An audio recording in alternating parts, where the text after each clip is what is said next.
E is who will rise to power in the Italian capital. The top 4 protagonists in the championship, all contenders to lift that world title, all just a few points from each other. And by the way, a lot of the teams are saying the ultimate result of this race could come down to qualifying. So to talk about that and much besides, we have Kelvin van der Linde, reserve Abt Cooper driver, and Ollie Askew, former Andretti driver. Ollie, straight away, why is qualifying here so important? It's simple. The track is very narrow, not many passing opportunities on the circuit, but there are a couple, and when you do overtake here, you're using more energy than you would, say, at Portland a couple weeks ago. So I don't think we're going to see cars come from the back and fight at the front this weekend. So much jeopardy on this qualifying, it has to be said. Kelvin, in terms of the top 4, you could throw a blanket over these guys. It is so close. It's great. I mean, we're here, we're in Rome. It's coming down to it. It's the thick of it. We're excited for it. We've seen a couple of drama situations the last couple of races, and that's what we're living for. It's been a tough couple of first sessions for Jake Dennis yesterday in FP1. He recovered extremely well today. Nick Cassidy, let's say, below par in free practice as we're used to seeing him. Pascal Wehrlein looking strong again this weekend. So, you know, there's a whole mix of it. Everyone's in the game. And of course, this man over here, the king of Rome, he's just not putting a foot wrong so far. He really is the emperor here. So many high performances here. 4 podiums in 5 races, Ollie. 2 in last season, but after free practice 2, it turns out Gen 3 and him are just working. It's working really well, and yeah, you mentioned sweeping the weekend here last year, now showing up again, having a very, very strong feel for this track. It's really just clicking for him, and as a driver in Formula E, it's all about confidence. We can look for him to being on the front row this weekend, possibly even pole position here in the race 1. In terms of the other end, so he's 4th in the championship. Nick Cassidy just 1 point behind the leader, Jake Dennis. In terms of the timing of his performance in Rome, he was 18th in Jakarta. He turns that around. He must be in such fine spirits. Yeah, I think Nick is probably one of the guys that doesn't really need a good qualifying to perform well. That he can definitely use as a strength this weekend. That said, Rome is one of the tracks where it's very, very difficult to overtake. So he will need to be up there in qualifying when it counts. Properly exciting. We'll talk about division. Let's head over to Alan McNish now. Thanks very much. I'm joined here by Sylvain Filippi, who is the team principal of Envision Racing, someone that knows how to have success around here and also in the championship. Sylvain, if we look at free practice, you had Sebastian at the front, and your championship challenger, he was a bit further down. Was it that strategy in the way you run that free practice session? Yeah, actually, we focused mostly on 300 kilowatt laps, so you saw the best times were on 350. So we spent most of the session on 300 to try to really nail that. We looked reasonable. So as you know, it's a really technical track and a big challenge for the drivers. So really the strategy for us is to hook up a good 300 kilowatt laps, go into the duels, and then take it from there. We tried a good lap on 350 at the end. We had traffic on the last lap, so we couldn't really do it. So yeah, doesn't look so good on the charts, but we are looking pretty okay on 300. So you're confident about it, because I think qualifying, this is more of a sort of Formula E circuit in comparison to Portland, where maybe you could get your elbows out to come back through the field as we saw Nick Cassidy do. Do you think qualifying position is going to be more important here this afternoon? Yeah, for sure. We're going to see a very different race than Portland. Portland, as we know, you can afford to be P15 with 5 laps to go and overtake 10 cars in one corner. Here it's the opposite. Track position will be important. Slipstream is also important, but you don't want to be in the bottom 10 at the end, for sure not. So qualifying will be a lot more important. And ultimately, it's a very challenging track. You can't make any mistakes, otherwise you're in big trouble. Now, when talking about that, looking at the championship, you've been here before. You've been fighting for titles before. Do you think you've got something inside this team with this driver lineup that you've got now that can actually deliver the first title for Envision Racing? Yeah, I think so. We have, you know, it is, you need the cars, the team, the drivers, all the ingredients to come together. And this year we've had really a fantastic year. We're having a lot of fun doing it. Great vibe in the team. The partnership with Jaguar is working so well. They've delivered a great car. And we are confident, you know. At the end of the day also, the car, when we went to Portland, we didn't feel like the car was perfectly optimized for that track. It wasn't really our strong track in terms of a mechanical setup. Going to Rome and London, we feel like this is what the car was designed to do. So, you know, it's the case for all the other guys, but we feel pretty confident. Ultimately, it's small margins, right? A few points in the championship will make the difference, and it comes down to a few tenths in quali and no mistakes in the race. So 4 races to go, a lot can happen, but we have all the ingredients, so we'll have fun doing it. Well, Sylvain, thank you very much. Thank you, Alan. It's always fascinating to hear and see the different leadership styles. And Sylvain Filippi, I tell you what, he is an inspirer of his team. But all drivers, regardless, Envision or not, will have to contend with this track. it's bumpy, it's undulating. Tell us all about it, dude. Let's take a quick look at it. Right away, we see the finish line is different to the start line. So when the cars start on the grid, they're going to be heading into turn 4, then back down the back straightaway into turn 7. Long straightaways here and lots of tight corners here in sectors 2 and 3, 90-degree corners mostly. Let's take a closer look at turn 7, a corner in a braking zone where we've seen drivers really struggle here in free practice 1 and 2. This is on board with Pascal Wehrlein, driver's eye camera. Uphill braking here, and it's followed by a big bump right at the initial braking point. Looking for the apex exit. Is on board with Sebastian Buemi. Again, big bump, and then it's uphill. Let's pause here. I want to show you. His rear axle is completely off the ground. It looks like the actual both wheels came off. Yes, and the braking trace isn't a standard trace, so you're having to manage that jump that these drivers are having to go through with the braking pressure. So as we see here, another one. Rear axle is completely off the ground, almost 4 tires. So in terms of braking, what does that do for you? When the tires are off the ground, the car's not slowing down. It's as simple as that. So, but directly after this piece here, the car starts to go uphill and there's a compression. So that's when the drivers are really starting to press hard into the brake and get most of their deceleration done. Something you said to me last night, in fact, was that overtaking will take up a lot of energy if you go for it on these thin roads. Yeah, and speaking of overtaking, turn 7, probably one of the best parts of this track. Difficult to overtake here, but when you have that opportunity, you're going to be using energy. So, like I said earlier on, it's going to be difficult for drivers to move through forward. It's complex, but for some reason, Mitch Evans seems to absolutely love it here. But when it comes to the duels, this is where it really will boil down to the potentially affecting the race outcome. He's had 8 duel performances so far. How deep can he go? And the rest of the drivers, let's get qualifying underway.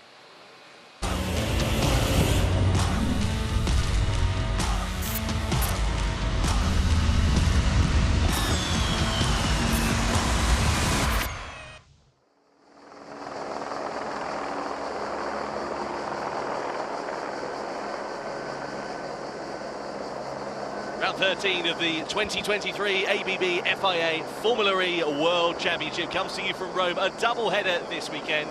It is absolutely scorchio outside. Track temperature has been increasing hugely over the last few minutes, up from the mid-30s to the early 40 degrees, as well as the air temperature. It is very hot, very tricky conditions for the drivers to contend with here in this first group qualifying session. My name's Tom Brooks, alongside me, Alan McNish here to guide you through the action. Alan, we saw free practice earlier on. Mitch Evans putting in an absolute scorcher of a lap time. Let's run you through the groups of the qualifying first of all, though. Jake Dennis, Pascal Wehrlein, John-Eric Verne, Maximilian Günther, Sam Bird, Stoffel van Dorn, Sasha Fenestraz, Andre Lotterer, Dan Ticktum, Sergio Sette Camara, and Nico Muller for the Abt Cupra team going into this first group. There are 11 drivers out of the 22 that are on the grid. Only 4 will progress forwards into the duels that happen later on here today. 12 minutes of action to come. As I said, Alan, of course, Mitch Evans setting the early pace here this morning. What are we expecting though for this first group of quali? Well, certainly he did set the early pace. He was very, very quick in his final lap. Demoralised, I think, quite a few of the opposition. 0.6 of a second advantage. However, that's one thing to do it in FP2. Another thing to do it now, because they're going back to 300 kilowatts of power. And so, therefore, it is a slightly different car. This is more like a race mode power. And they have to deal with that before going back up to 350 for the duels. However, as we see right now, there's cars are already out in the circuit. You want to get a good lap in. You want to get a banker strong lap in as well, because we've seen so many yellow flags because of people making mistakes, locking up at this corner at turn 7, going down the escape road, and that can ruin your lap just in a millisecond. Yeah, exactly. Drivers now just on their warm-up lap, trying to get some heat into the tyres, and the brakes don't take long to switch on these tyres here, so especially given the track conditions and the weather, obviously. So it's going to be interesting to see how this one plays out. Of course, only 4 places up for grabs in the duels, which will take place later on after the second group. Group B of qualifying have been out after this one. And you can see them now just out here getting ready for their first representative flying lap in this session. Just looking at the lineup here, we've got Jake Dennis, championship leader. Of course, he took the championship lead after accruing 21 points at Portland last weekend. That was 18 points for second place, and then plus another 3 points for his qualifying performances. And then Of course, we also have Pascal Wehrlein in the mix as well. He was fastest in free practice 1 here yesterday. Jean-Eric Vergne, don't count him out. Maximilian Günther, the Maserati, has been going well here this weekend, so he could spring a few surprises. And we'll see what is going to happen as we come through the final series of corners and the drivers wind themselves up for a flying lap here at the Rome circuit. So Pascal Wehrlein then coming through, flicking it into the right-hander down in towards the braking zone of turn 4. You can see the undulation there and just how bumpy this circuit is. This is where the start line is, of course, a very different circuit, this being the fact the start and the finish line are staggered, so they're at different points over the course of this circuit. And you can see Wehrlein here just putting this banker lap time in as he comes through the next series of corners, winds his way through the trees, incredibly narrow part of the circuit, and then comes in towards the braking zone of turn 7, which is where we've seen quite a few drivers making a little bit of a mess of it as they go up the hill and in towards that left-hander here, Alan. Yeah, it's a very difficult part of the circuit, and also another difficult thing is traffic, because traffic in this middle sector, they need to get out of the way, but there's actually very little room for them to move. And Fenestraz, as he now feels his way through the middle sector, it's all 90-degree lefts and rights. It's all about braking, it's about the precision of the steering as it goes flicking left and right.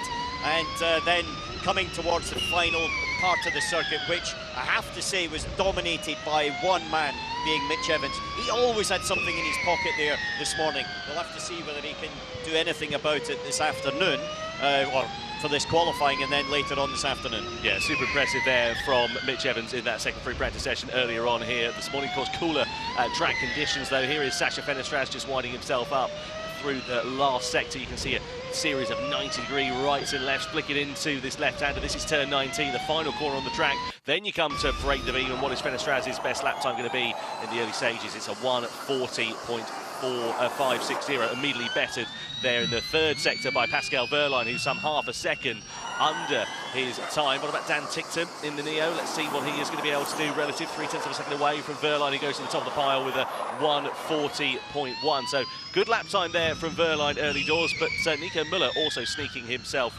up the order as well. And that Cupra, and indeed all of the Mahindra powertrain cars, have not had a good run of things so far. Software issues curtailing their running in free practice here yesterday. Yeah, they definitely have had a lot of problems this year with that particular point, and so from that perspective, running is important. One of the factors around here is it is a long lap. It is the longest lap in Formula E season, and so therefore it means that with a 1:40 lap time and only 12 minutes in total, you get less laps, so you get less opportunities, so you've got to make every single one of them count, more than you maybe needed to do in Portland just a few weeks ago. So Andre Lotterer then now fastest of the lot. Jake Dennis looking pretty handy here in this third sector. He was also unlucky in free practice. Here is Sam Bird. He's missed Jules on the last 5 occasions. Needs a strong result here. And he knows that the Jaguar is going well because of course he's seen his teammate Mitch Evans at the top of the pile.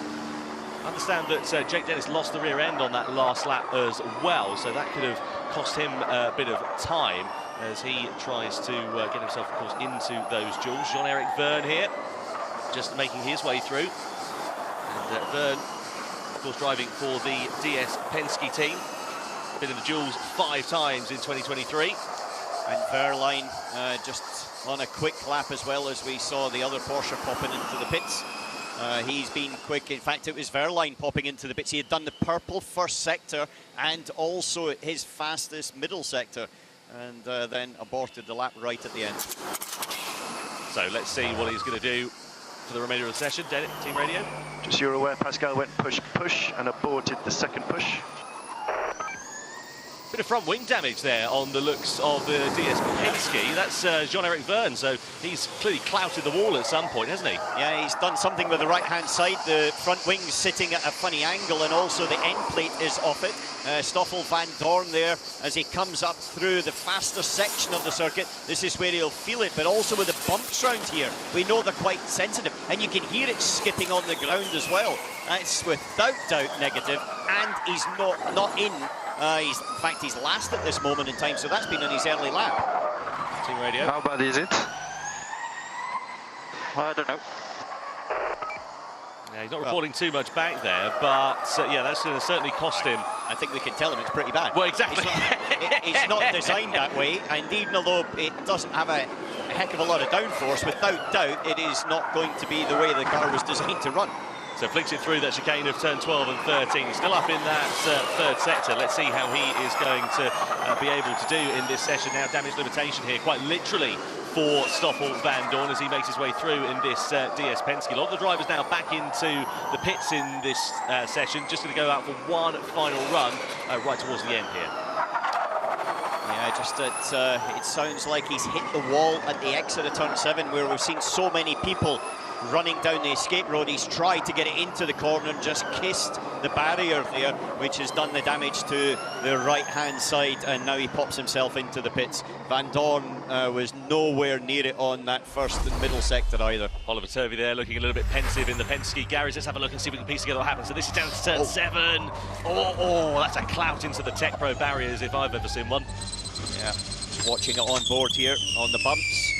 Turns in, loses the rear a little bit, and then it was a kind of recovery mode from there.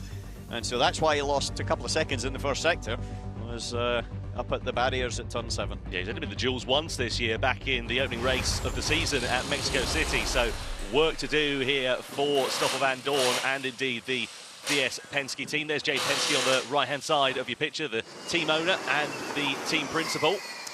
Pascal Wehrlein out in circuit. He's the only driver out in circuit. Everybody else is currently in the pits for one reason or another. Wehrlein with 3 minutes 40 to go, taking the opportunity. We saw him in a very quick second push lap, come into the pits early. He's gone out to try and get a clean lap now, as he's basically about halfway round the circuit on his warm-up. Florian Modlinger, team principal, is sitting there overseeing the strategy of how they're going to run this in very, very important dual section for qualifying for Pascal Wehrlein. He needs to get through into the duels from the groups. Otherwise, it's going to be a really tough afternoon. Yeah, absolutely. He is definitely one of the big names that we're expecting to try and make it through. But down in 6th place at the moment is not where he wants to be. Here is Maxi Günther in the Maserati. As I said earlier on, the Maserati not looking too bad. If he can get himself into the duels, that'll be a very welcome result for him. Nico Müller, meanwhile, just exiting at pit lane, ready to wind himself up for one final run here in this session as we look at Pascal Wehrlein coming through. Yeah, Pascal just coming to start his lap. Nico Müller just going out of the pits in a little second as well. And that's the thing, I think he's been able to make it. So he's actually got a clean lap now for Wehrlein. Very, very good timing. One of the big things as well, we've seen a lot of drivers overshooting at turn 7, turn 3, turn 11, whatever it might happen to be. Yellow flags can also be a big factor, especially at this critical stage in qualifying. Drivers just pushing the edge of adhesion a little bit too much. Yellow flag comes out and that's your lap's time scuppered. It certainly is. You've got this balance of risk and reward. You want to be out as late as possible because what you want to be able to achieve is basically the circuit at its best opportunity, time, grip, everything. Track temperatures are still going up though. It's now at 44 degrees. Started the session at 39. Wehrlein here looking like he's going for a second prep lap. Why is that? Well, basically to try to make sure he manages the tyre pressures and temperatures and also just gets everything absolutely right. And they'll have practiced this and looked at it, what the best way to prepare for this qualifying. Everybody else, though, what I was trying to say was he's in a position where he's controlling it. Everybody else is actually stuck there in a big line. They're going to be fighting for position because nobody wants to be at the back of this field or certainly not in the middle of it, that's for sure. Yeah, look at the train of cars as they come through. Traffic going to be a big factor here, especially in the racing conditions later on this afternoon for round 13. But now here in qualifying, 4 places up for grabs in the duels as the drivers come through the final sector and see what they are going to be able to do for their last run here in this session.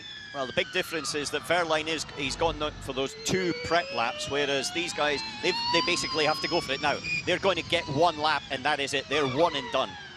Yeah, they're going to be slowing up here in this final sector here as Andre Lotterer just to try and make a little bit of room. There is Michael Andretti, CEO and chairman of the team on the left of your picture. Robert Griffiths in the middle there, the team principal. There's a lot at stake for that particular team. Jake Dennis had, I would say, a pretty difficult practice session as Wehrlein starts his lap, but he managed to get some good running in this morning. He'll need to convert it into good qualifying for this afternoon's race. Well, let's see what Wehrlein is going to be able to do. Currently 6th fastest, some half a second off the pace set by Jake Dennis. Needs to get himself a couple of tenths to the good of that to, at the moment, make it through into the duels. But if everybody else improves behind him, that could prove to be an interesting kettle of fish. You can see there, a couple of tenths, a couple of hundredths away in that first sector. For Verline here, the pressure really is on as he seeks to make it through into the duels once more. A big championship protagonist in 2023 as well. You can see on the bottom right-hand side of your picture, you've got the DS Penske as well. Jean-Eric Vergne in the bottom right coming up to turn 7, and already there's a yellow flag at turn 4 as someone's gone down the escape road, and Jake Dennis is behind that, so that could scupper Jake Dennis, one of the other protagonists. We've got Verline at the front, he's leading it, and then you've got Jake Dennis right at the back, and I think that yellow could have affected him. Yeah, it looks like it was Sergio Sese Camara, the driver, that went down the escape road at turn 4, so let's see whether the yellow flags do affect these drivers. Verline fastest overall in the middle sector, needs to keep it together here, coming through past the Coliseum and makes his way through into the final sector of the lap. Jean-Eric Vergne on personal best here as well in the DS Penske. Let's see what he's going to be able to do. Currently 7th quickest here for the double Formula E champion. Through the final sector though comes Pascal Verline. Good lap time from him so far. Sacha Fenestraz also on a pretty good one here for Nissan. Let's see what Verline's going to be able to do. The checkered flag is out. He comes across the line. He goes fastest overall by nearly 0.2 of a second. What about Jean-Eric Vergne? He's coming through in towards the long hairpin bend of turn 15. Seemingly a never-ending corner here. Front end not looking too bad, but he's still a couple of tenths away. And Vergne seen the checkered flag. 4th, Nico Muller drops himself up into 5th. And Fenestraz goes quickest. Sacha Fenestraz in the Nissan, Gunter 2nd. Great drive then from Sacha Fenestraz, gets himself up in the Nissan to the top of the pile. So now let's see what's going to happen here for Sam Bird as he comes across the timing line. 9th quickest for him at the moment. He goes 2nd, knocks out Stoffel Van Dorn from the duel. So Van Dorn is going to be out, but no, Dennis improves as well. Great lap from Jake Dennis right at the end of that one. So it's Fenestraz, Bird, Dennis and Gunter that make it through. Verline doesn't make it through, so the last lap by Dennis popped out Pascal Verline. Neither DS is through there as well. And another very important one, Andre Lotterer, the backup man for Dennis, 10th. So he's going to be on the 10th row of the grid. Well, that is an absolute shocker there for Andre Lotterer. A lot of work for him to do come racing here this afternoon. But what a lap from Jake Dennis right at the end. Elation for him, disappointments as well. So that is P1 purple, sector 1 purple, sector 2 purple, sector 3. Good job, let's go.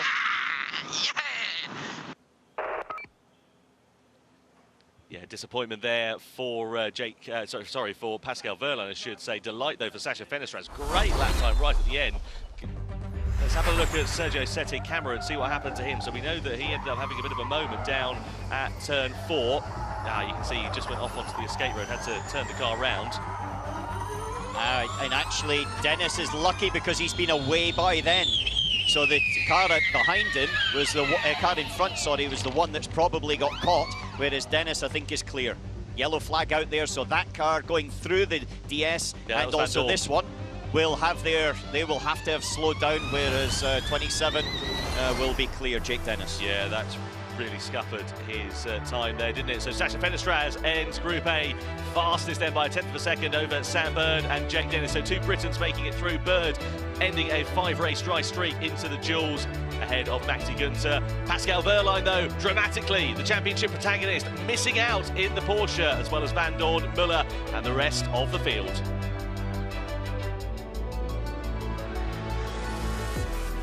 Well then, our focus now moves on to Group B. Let's go down, though, to Radzi and catch up and see what's happening down in the paddock. Well, drama right in the last few seconds there, which is obviously why we love this format of qualifying. And initially, Kelvin, what a performance from Sacha Fenestraz, half a second up. Yeah, incredible by Sacha. I think he's one of the drivers we know. He always goes full out. We've seen a couple of laps from him in Monaco, in Cape Town. These are the kind of tracks where guys like that really thrive. Hanging it loose, especially in Sector 2, where you can make the lap time, and obviously paid off. I think he's a big candidate for pole today. Big candidate for pole. In terms of the headlines, Dennis is through to the duels, but Pascal Verline is out. And with that in mind, let's head over to Saunders, who's Pascal Mördlinger now. So, yes, I'm here with Florian Mördlinger from Tag Heuer Porsche Formula E team. Now, as far as things go, that's not the ideal start to qualifying, and what will that mean for the race? Yeah, you have to see it was very close. At the moment, P5, but for me, it's not a P5 at the moment, because when you see a lot of drivers improved under yellow flag in Sector 1, and there was clearly yellow, and I expect that race control and the stewards are on it, and are observing at the moment what happened in the second run. So you think that could change yet? That we might see a big change in who we're getting to the duels? Yeah, you could clearly see that it was a yellow flag out. Cars were passing and improving sector 1. This means they did not slow down despite the yellow flag. A car was facing in the other direction, which is a dangerous situation. Normally, every guy needs to slow down. They did not, and let's see what's happening now. Could be very dramatic. Thank you. Yeah. Thank you. Obviously not happy there in terms of the yellow flag, but in terms of the result of that, Ollie, Pascal Wehrlein's very much up against it. We said a strong quali is necessary. He hasn't got it. No, and he could potentially be starting around 10th position. That's not where you want to be in Formula E. That's the last points-paying position, and everybody outside the top 10 is trying to get into that points-paying position, so very risky for him. I've said this is why we love this format. It's so dramatic right the way up to just a few seconds. It's amazing. I was standing right next to Ollie. We were saying our hearts are pumping. We're not even in the car. I can imagine what the drivers are feeling right now. But yeah, obviously for Jake Dennis, I think he dodged a bullet there. Very close to getting knocked out. I think he can be happy with that. And now we look to the second group, which I think will again be very competitive. Well, exactly. In terms of the top 4, we know Dennis is through. Pascal is out in terms of the duels. How will the other top 4 face in the form of Mitch Evans and Nick Cassidy? Let's find out and get Group B underway. And will more drama unfold here in Rome?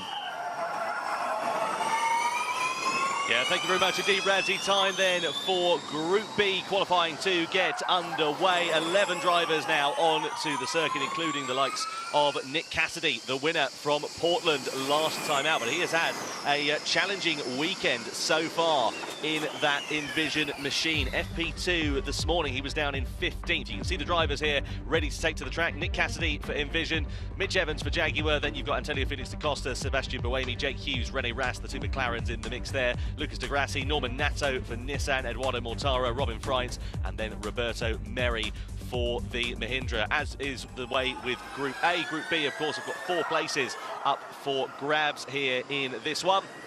And, well, contrasting fortunes of the 2 of the drivers that are in here. Nick Cassidy, after a challenging FP2 down in 15th place. On the other side, Mitch Evans at the top of the pile by 0.6 of a second. Yeah, Mitch Evans definitely is very, very strong round here. He's won the race 3 times, so he understands what it takes. The team understand what it takes as well. But saying that Cassidy has got the same basically car underneath him, and we've seen it quite often latterly in this season, Tom, where the team, what they do is they work through FP in 300 kilowatts. They don't necessarily go to the full power quali mode, and they save that for the dual sections. And so therefore I would expect Cassidy to actually be in the mix. I think he's going to have definitely speed around and about him. Where it is, I don't know. I don't know if it's going to be quick, but certainly we'll have a first feeling from Buemi, his teammate, right now. Yeah, let's see what Buemi is going to be able to set as a banker lap time. Interestingly, with Cassidy, his last 4 Group 4 qualifying performances have not seen him go through into the duels, but his last 2 race wins, which was Monaco and Portland, managed to win from 9th and 10th on the grid, respectively. Yeah, a bit harder to do that round here, I think. Just the nature of the circuit, and also the fact it's tighter, twistier, bumpier. It's a bit of everything round here, and so therefore I think he'll definitely want to be in the duels, and if not, then there'll be a little bit of frustration there. However, saying that, as Buemi locks up the rear and slides into turn 7 there, I think they've got a car underneath them that can get the job done. Yeah, the Envision looking pretty strong here this weekend. Traction's the key out of these slower corners. That's where McLaren have been struggling so far here in Rome, and indeed throughout the majority of this season seemingly as well. So they'll be hoping for some good fortune here come the duels. Di Grassi on the bottom right-hand side of your picture in the Mahindra. Mahindra have had a challenging weekend, as I mentioned earlier on. Software issues thwarting their charge in free practice 1, meaning they weren't able to get themselves out of the garage, and they'll just be hoping to get some valuable data for the team and hopefully get a good race setup ready for the race here this afternoon. So Buemi's car coming through out of turn 15 into the final sector. Car looking okay, not moving too much underneath him. The front end just trying not to bite too much in those corners. It's getting tricky now because even the track temperature's gone up from the end of the first group stage to now, as Buemi crosses the line of 39.459. 38.9 was Fenestra's quickest time from the first group. So let's see what Nick Cassidy's going to be able to do relative to his teammate Merri. Di Grassi have also come over the line. Cassidy goes just under a couple of tenths of a second slower than Buemi. Norman Nasso sets his first banker lap time, as does Antonio Felix da Costa. Jake Hughes looking pretty quick in the first and second sector in the McLaren here as well. As Da Costa comes through the final corner, I think it's going to be Hughes when he finishes lap that brings it up to the top of the timesheets and shows the first, I would say, overall lap time. Here he is, Jake Hughes. Yeah. Right and left to go. Yeah, I was down talking to him just before we got into qualifying and asked him what his prospects were. He said we're just going to try and do the best we can. If we can make it through into the duels, it will be a delight for him. You can see there goes second quickest, loses a bit of time in that third sector. What about teammate Rene Rast then? What's he going to be able to do up into third quickest, just a few hundredths away from him? Now here is the pace setter this morning, set the quickest lap ever of this Rome circuit, and he goes to the top of the pile with a 1:39.3. That's his banker time in the early stages of this second group. And if you look at it, Cassidy down in 6, he's only 3/10 off Evans' quickest time, but it's 6, so that would be 12th on the grid as it stands right now. Certainly not where he wants to start. Lucas Di Grassi up into 7. Yeah. Oh, yeah, locks the inside front there, doesn't he? Has to run off into the escape road, going to spin the car around. We've seen that so much here this weekend. You can see that there from the rubber that's been laid down. I joked earlier on in FP2 that there's probably been more rubber laid down at the escape road of turn 7 than there has the whole track. And just clarification, we heard Florian Modlinger from Porsche talking about the fact that he expected things to change. Just been confirmed that Dennis's time stands from Group A, and so therefore there will be no change in the top 4. Verline will not make it through. Well, there's disappointment there for Pascal Wehrlein. Rast on an absolute flyer in the first sector. Drops a bit of time here in the second sector, but still looking pretty handy in that Neon McLaren. Nissan powertrain behind him at the moment. Hasn't been the most efficient so far in 2023, and he'll be hoping that he can get as good a grip position as he possibly can to elevate his prospects come the race. Through turn 15 he goes. His teammate Jake Hughes coming in towards the final sector as well. Let's see what Hughes is going to be able to do as well. Currently third quickest at the moment on a 39.5. Just goes back into the pit lane at the end of this lap then. Yeah, and further clarification, the lap times of Van Dorn and Bird have been taken away from that final lap, so therefore possibly Verline does make it in, because Bird was second fastest in the group stages from his final lap. Well, that's disappointment there for Vern, because that's the for Berg, because that's the 5th time he's not made it through into the duels in a row. Oh, big lock up there. He's had some huge flat spots in his tyres. Well, Lucas Di Grassi, he's been on the back foot all weekend, hasn't he? Yeah, but there's something wrong there, because that is a massive, massive issue for Mary there as he's come down into 4 full lockup. They've had a real imbalance, and they've got to remember that the car is recuperating energy a lot when you're coming into these braking areas, and so the balance and the temperature split between the front and the rear of the brakes, never mind the tyres themselves, has got a big factor. But I think it is a real struggle, and I'm sure there's now a discussion about that situation with Bird in Group A, because that also affects Evans, who currently is sitting top of the times.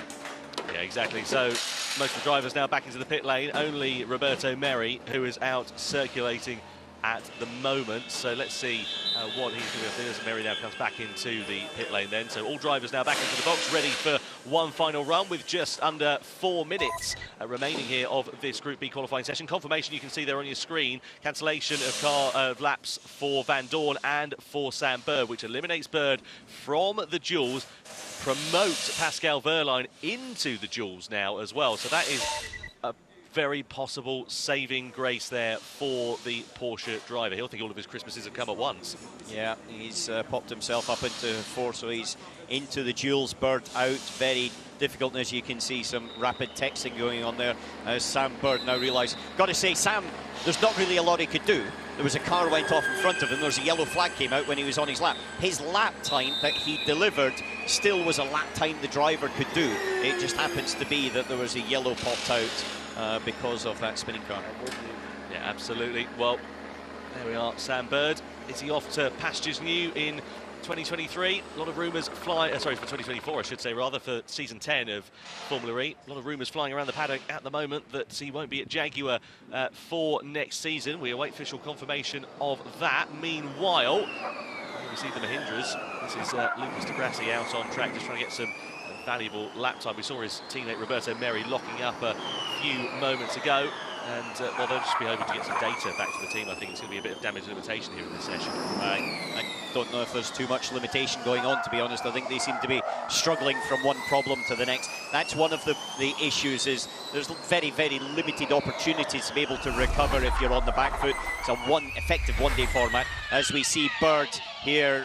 Well, actually, we're on with City Camera down at turn 4. He does a donut. Then there's a yellow flag out. That's a DS going through of Van Dorn. And here is Bird as well, as he loops it through and then goes up the hill.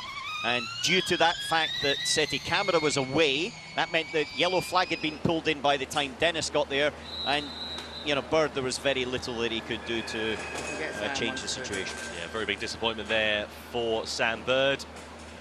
Now the focus shifts over to the race for the Jaguar TCS driver.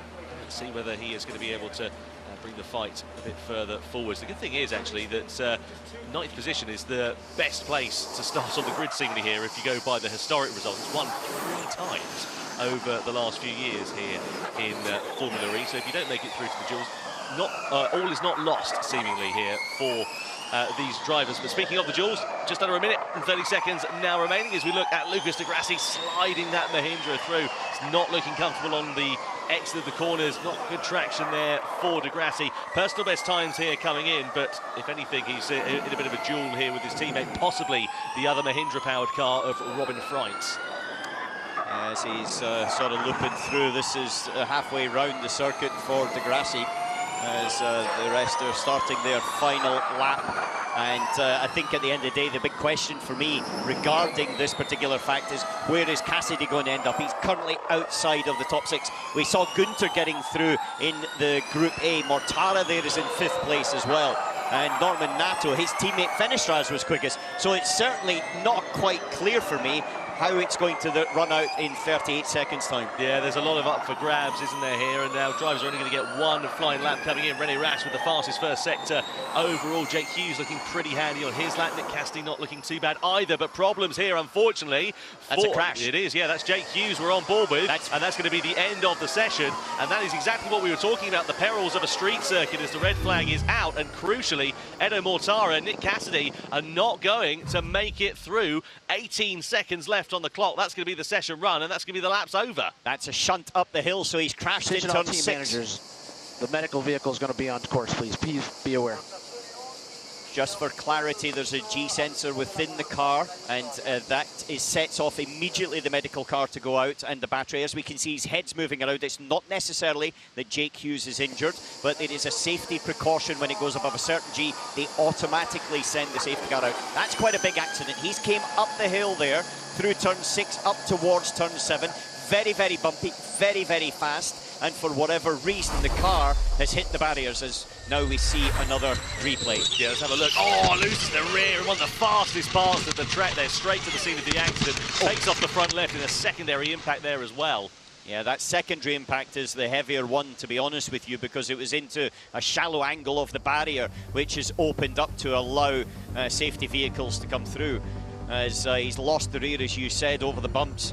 And ultimately that has changed potentially the race format this afternoon, because like we were saying, Cassidy is not in the game at the moment, down in 6th place. Yeah, disappointment there for Nick Cassidy. René Rast as well, he's going to make it through. Yeah, but it means Jake Hughes will not continue into the next part as well, because that car is now well and truly destroyed. So yeah, he is going to, well, qualify for the duels, but not progress any further at this point. So Nick Cassidy is out dramatically as well. So 2 title protagonists in a bit of strife here for this one. Well, actually with Pascal Wehrlein, of course, with the duels, and also Antonio Felix da Costa down in 8th place too. Yeah, the importance of da Costa is that he's the backup man for Pascal Wehrlein, who in Group A has kind of made it through, but ultimately his wingman da Costa's not. He's going to be in the 8th row of the grid. Well, drama then here for the Kiwi. Nick Cassidy, he'll be very disappointed with that result. And unfortunately for the Jaguar driver, he hasn't necessarily been so strong in qualifying over the course of this season, but he is going to be down in a lower position than he would have hoped on the grid. That red flag really thwarting it. And he was on a bit of a flyer, actually. He was looking pretty handy in the first couple of sectors of his lap. Yeah, he was 3/10 off Evans, who was quickest in the first runs, and 3/10 puts him down in 6th place. It's so super close.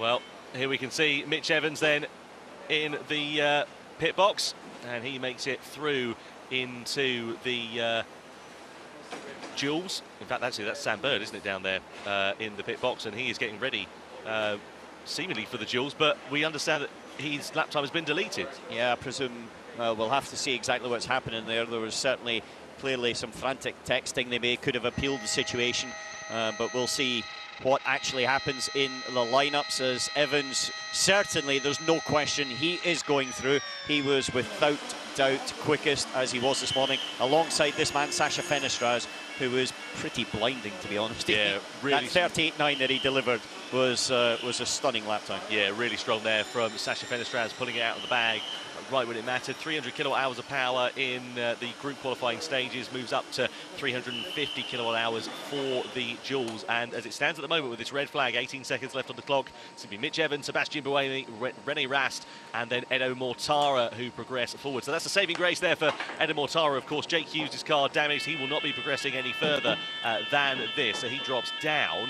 And well, the graphic's now corrected itself, so let's wait and see how that plays out here. No, Jake's definitely not taking any further part in it. That much is true. Yes. The big question now for me is, how bad is that chassis damaged? Do they have to get a replacement chassis? We've seen Norman Nato having to do that from free practice 1 yesterday, replaced the chassis after an incident for free practice 2. But there'll be a lot of work going on at McLaren. Already the preparation for it will have started. Well, disappointment there for Jake Hughes as the recovery work continues here in Rome. Let's have another look and see if we can work out exactly what happened here, Alan. Coming up the hill. Goes into the left. Just hits the bump and it starts bouncing around. There's manhole covers, there's changes of surfaces, and it is very, very bumpy. There's no question about it up there. The cars have been dancing around. They're now, you know, doing a pretty big speed up there as well. And ultimately, it threw him into the wall. And once he's in that position, there's nothing he can do. He's a passenger trying to turn the steering. The wheels are not turning, and he can see the impending impact coming up the secondary one, which hits now. Yeah, he's very lucky he got his hands off of the wheel. Robin Frines had a crash earlier on this season where the incident was so violent it actually broke his hand. So good for sort of recovery from him. His teammate René Rast was not far down the road and ran over a lot of shards of carbon fibre that were left in his wake. Yeah, thankfully that front wing stopped flying around, and then that was it. Everyone else. Yeah, just understand the cameraman didn't blink there either. So full commitment from the trackside team here at Rome. Nice one there, Joe. Thanks very much. Just final clarification, the session will not restart, obviously, and also Jake Hughes, because he caused the red flag, will go to the back of that particular group, so he'll be 11th.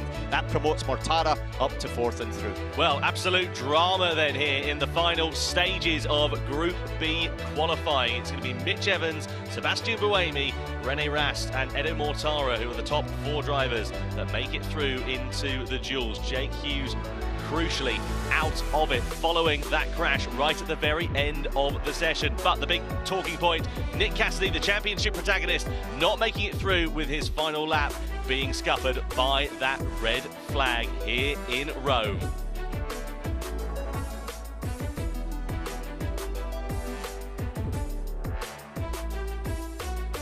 Well, let's go down then to Radzi and get the reaction in the paddock.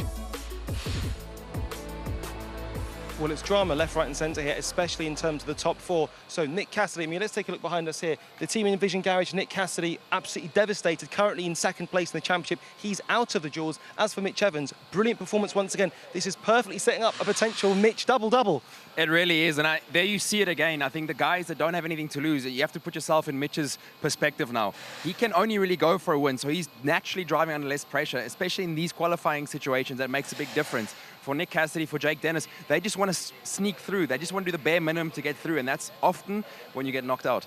And with 1 point separating 1st and 2nd in the championship, the margins are unbelievably tight. But like you say, Mitch driving loose, driving well, And Rome, it just glues for him. It glues for him. You can see it in free practice every time he goes out. He's able to nail the first lap. He looks calm. He just drove past. You know, you can see his attitude in the car is very relaxed. And that's what you need to go faster around you. I think when you're driving tense on the limit, you're making mistakes, as we saw, unfortunately, for Jake Hughes. Also, in terms of lack of fortune, Sam Bird, there was drama within that race itself from the previous groups. And talking about that, let's head over to Saunders now, who's got more for us. Yes, so I'm down here at the Jaguar TCS Racing Garage, and things are getting a little bit interesting because, as you might have seen, Sam Bird provisionally has had his lap time deleted from the qualifying group, which means he wouldn't have made the duels. Crucially important because that means Pascal Wehrlein does. Huge for the championship. But if you just turn the camera this way, you'll see Sam Bird is back in his car. So Jaguar have appealed that decision from the FIA, and Sam Bird's hoping it's going to go his way, and he gets a chance to go out in the duels, therefore pushing Pascal Wehrlein out of the duels, which, it goes without saying, has absolutely huge championship ramifications. So we'll stay tuned to this story because it could be very, very eventful very soon. Thank you for that context, Saunders. Perfectly put. And once again, just the misfortune happening for Sam Bird from the start of the season right the way through to now. Yeah, it is a bit of a snowball effect for him, you know, especially such a decisive point in the season for him. Everyone talking about contracts. He's got naturally a lot of pressure on his back. And just, you know, sometimes things just don't work out. We saw a lot of sequences there, and yeah, sometimes it just doesn't go your way. It does indeed. But who will it go their way as we get ready for the duels? Yeah, thank you very much indeed, chaps. Let's get ready then for the first of our duels. So this is the quarter-finals. There are going to be 4 of these, then we'll progress through to the semi-finals, and then we'll have the final 1v1 in these duels, as the name would suggest. And this is going to be terrifically exciting. Essentially one-shot qualifying. You've got one bite of the cherry to get your best lap time in. Yeah, it's fantastic. That's what it's all about, is building up to this point where you just have to do it. It's mano a mano in that respect. And as we see here, Jake Dennis and Maxi Günther are going to be the two at the beginning in this first one. Yeah, we saw Sam Bird getting himself ready just at the end of Group B qualifying. We know that James Barclay, team principal, went down to the stewards to have a word, but we can confirm he is not going to be a part of the duels now. Yeah, but to be honest with you, I know they had to try it, but I think at the end of the day it was very clear. We saw on camera there's a yellow flag, and the rules are absolutely clear. You cannot improve your lap time in a sector than a yellow flag. Yeah, completely agree. If you are massively quick in Sector 2 and Sector 3 and it's green, and you're slower in that one, then okay. But ultimately that wasn't the case, and so therefore I think it was a case of you have to do it, but necessarily I think in their heart of hearts they would know that it would be a lost cause. Penny for the thoughts of Jake Dennis. Disrupted day one here yesterday, broken front left upright on his car, thwarted his running in free practice 1, so a lot of data that they could have collated sadly didn't prove to come to fruition. This is the reason that we've got a slight delay here to proceedings, red flag because of Jake Dennis I should say rather, because of Jake Hughes' crash at the end of the Group B qualifying session in the Neon McLaren. So disappointment there for him. That car now a lot of work to be done to get it ready for the race this afternoon. A huge amount of work, and they share a spare chassis with the Nissan team, and they also had to replace one of the chassis yesterday because NATO, so therefore there'll be a lot of running around searching for the parts. Well, you can see here the quarterfinals. These are the drivers that will go head-to-head against one another. Maxi Günther with Jake Dennis, and then we've got Pascal Wehrlein and Sacha Fenestraz. Great lap from Fenestraz in his group qualifying session a few moments ago to put him at the top of the pile. René Rast versus Sebastian Buemi, and then Edo Mortara and Mitch Evans going through into the semi-finals. Only 2 of those groups will progress forward, and we'll see how that is going to play out here later on in a few moments' time. But keeping cool is the name of the game, not only on track but also in the pit lane here, given the air temperature is exceeding 35 degrees now here in Rome. Yeah, there's got to be 2 major changes from when they did the group stages. One of them is they now go to 350 kilowatts of power, so that's 50 kilowatts more. That's quite a lot, I've got to be honest with you, and you feel it. The other one is that track temperature has gone up 10 degrees since the start of group qualifying. And so therefore there's a major dynamic change in terms of how the tyre reacts We saw Pascal Wehrlein doing two prep laps previously. Is that something he's going to be able to do? What's the tyre going to do towards the end of the lap? Can he keep it all in line? These are a lot of questions there. Track 48, very, very hot. Yeah, you can see air temperature there, 30 degrees. Not quite sure where that temperature sensor is, because it certainly feels a lot warmer than that. 61% humidity, quite a dry heat actually here as well. So Jake Dennis and Max Günther going head-to-head against one another here in this first duel. They went against one another in Jakarta actually, and it was Max Günther who won both of them. So let's see how this one is going to work out. In terms of their stats here in Rome, Günther started 5th twice before, but never started inside the top 4. And Jake Dennis started 2nd in the most recent Rome race back in 2022 when we were here last April, but is seeking his 4th consecutive front row start in 2023. I tell you, that's a pretty impressive stat, to be honest with you. Yeah, he's been really good in qualifying, hasn't he? But as I said, the stats, compared to Max Günther, Günther has managed to get the better of them. And do you wonder, or do you think perhaps maybe with the lack of track time he got from that first free practice session with the issues he had with his car, that could possibly count against him here in this duel? Well, it definitely doesn't help, that's for sure, because you want the most running possible.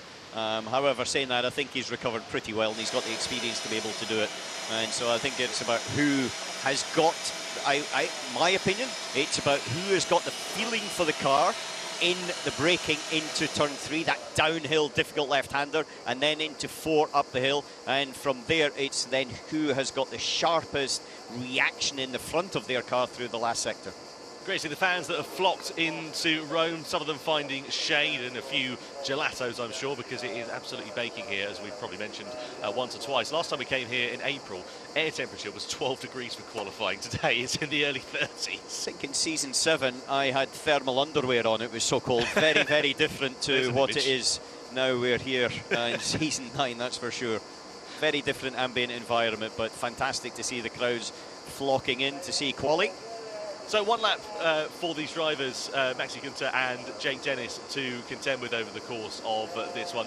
What are they going to be thinking at this point whilst they're sat there in the garage waiting to go out? Well, the thing is you get heat soak in the car, so the car's already hot from having run. And so that heat then comes back in towards the drive, and it's one of the things that with the electronics around it, with the electric power unit and battery, etc., all of that has got a residual heat, and the driver just then has to absorb it. And it's not as if they're sitting in shorts and t-shirt. You've got the overalls and helmet on, and there's nowhere for your body temperature to try to cool down. And so it's about mind management at that point, of making sure that you just focus on the job, don't get distracted, clear. All professionals, clear, they all do it. Some do it better than others. You can see the Drivers' Championship at the bottom of your screen. And out of those top 4, only one, Nick Cassidy, has not made it through. Before we get this underway, let's go down to Saunders as we get ready for the duels. Yes, I'm down here by the Neil McLaren garage, and you can see Jake Hughes' car that's just come back in off the trailer, and it is in pieces. This is some severe chassis damage, and I think it's going to take a lot of work. Might not even be possible to get this car turned around for the race. This is a lot of work. There's a lot of damage to this car as it comes back into the garage. I mean, we'll stay tuned to this one, but my gut instinct would be not sure Jake Hughes is going to be taking part in this race.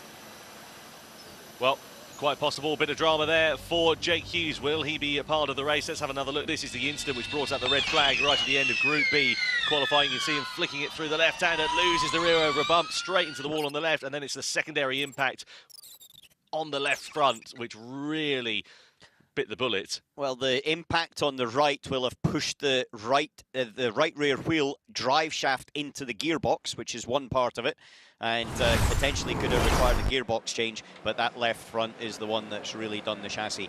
And the question is, if they've got a spare chassis, is it what we call dressed? Does that mean it have all the wiring harnesses, electrical things in there? Because that's the real time-consuming part of rebuilding a car. The rest of it, they can do it pretty quickly. You know, there's 3 and a bit hours before the race. However, it is going to be a big uphill task for them, even in the best of scenarios. Yeah, stick GoPro on and put a bit of time-lapse on for the Neil McLaren garage and see exactly what is going to happen when they're able to get that car rebuilt. just having a look at the timing screen here, further investigation. Looks like they're going to reinstate the lap times from Group A qualifying for Stoffel van Dorn and for Sam Bird. So that means that Bird will take part now in the duels, seemingly, and it pushes Pascal Wehrlein out. Let's have another look at the incident from Sam's perspective. This is coming down towards turn 4. The important thing is, where's the yellow flag? Is there a yellow flag? There you see the yellow lights and yellow flag on the right. So I've got to be honest with you, I'm not sure why they're reinstating it. The only thing I can assume at this stage, because in my visual there, he went through a yellow flag scenario, is that actually his sector time in that area, because it's not just 3 sectors, they've got mini sectors as well, was slower, so he did actually slow down for that mini sector, and he gained it back in the rest of the area. Well, that does mean then that Sam Bird ends that 5-race drought of the duels, and it means that the two Jaguars will now be a part of these duels, so that's going to be an interesting kettle of fish to deal with. And this is, of course, particularly important here for Sam Bird, because he is very much up against it in terms of his season 10 seat. Now confirmation of the drivers who will be taking part in the quarterfinals. So it's Jake Dennis versus Sam Bird, it's Max Günther versus Sasha Fenestraz, it's René Rast versus Sebastian Buemi, and now it's Edo Mortara versus Mitch Evans. So 2 Brits in the first quarter-final duel that is going to take place in a few moments' time. So need to see how this is going to work out. So Bird is in, Wehrlein is out. Yeah, that's the crucial thing. So the question is, what does Wehrlein do now? He's out. And so therefore it was quite clear from Florian Modlinger he expected the stewards to be looking at it, doing the job. They have. They've changed it around. They must have other data that we don't have. That's quite clear. That I do know from personal experience, the stewards have got a significant amount of data and analysis capability that we don't have. And they will have thoroughly looked at it, and they'll have reasons behind their decision to reinstate Bird, and also to then mean that Wehrlein drops down. Well, Wehrlein's sitting in the car here, not jumping out of it. So no, I wouldn't. I would tell him to stay in the car, because if I'm questioning that decision and situation, then I cannot take the driver out of the car. You make sure the driver's in the car ready to go until the final moment when it's too late, which it kind of looks like in about 10 seconds when Bird drives out the pit lane. It is. Well, unless we get last-minute change, it's not going to happen now, is it? As Jake Dennis and Sam Bird sit at the exit of the pits. Get ready for the first of our quarter-final duels then here in Rome. Here is the Formula E predictor vote, and you need to get yourself involved in that when you see the QR code on your screen. 88% of you think that Jake Dennis is going to be the driver to progress forward from this quarter-final. Let's see how it works out. Team principal Roger Griffiths and Michael Andretti on the left-hand side of your picture watching on. James Barkley, he'll be elated that he's got 2 of his Jaguar TCS machines and now into the duel, so he's got 2 bites of the cherry here. And now the heat begins to rise, both on the track and in the cockpit, as they wait for the green light to go out onto the circuit here. This is where the heartbeat is definitely just sitting there pounding. Now the green light goes on and you can drive out. Now the driver is in his environment. The waiting is over. It's all about the preparation and the meticulous preparation on this out lap to prepare for that full speed 350 kilowatt lap, as now Sam Bird also joins in that 20-odd seconds behind. Do you think that will have disrupted his focus a little bit, getting out of the car, getting all the gear off, then having to get it all back on again? Yes, without it's a question. And the important thing from the team point of view is to actually, in my view, you sit Sam back in the car saying, I'm sorting it.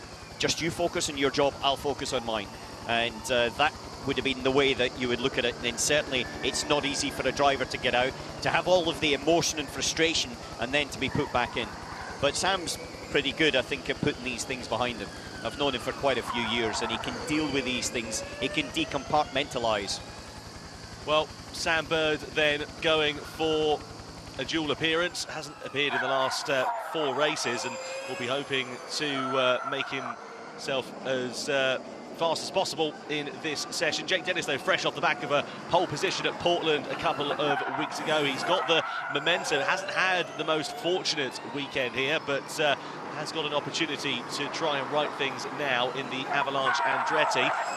So 2 of the title protagonists not making it through into the duels here. That's Pascal Wehrlein and Nick Cassidy. Pressure now is on for Jake Dennis and Mitch Evans to deliver. definitely. There's a lot of stories, and I'm sure after this session there'll be a lot of people talking about different scenarios, what could have, should have happened, but the reality is this is where we are. Dennis now coming up to the final corners before he starts his full power lap. Last time that these two were in the quarterfinals together was back in Berlin. It was actually Bird that was the better of Dennis. So let's see how this one works out. Oh, really loose on the rear there for Dennis in the early stages of the lap. Yeah, that definitely wasn't ideal, that's for sure, as he now gets up close and personal to the wall coming out of 4. It looks much neater and tidier for Bird, even though he's slightly behind as he drops it down into 4. So let's see how this works out. 25 thousandths of a second to the good there for Sam Bird at the moment. Looks like the car's just moving a little bit around a little bit too much there for Jake Dennis. And indeed, he's dropped down by a couple of tenths of a second at the moment from Sam Bird. Let's see what Bird's next sector time, though, is going to be. And it's increased further, up to over 3 tenths of a second now. Yeah, that rear of that Andretti car doesn't look very stable and very nice, whereas Sam Bird, every input he puts into the steering looks like it's nice and controlled. Whereas right at this moment, Dennis, and certainly in the first half of the lap, has been struggling.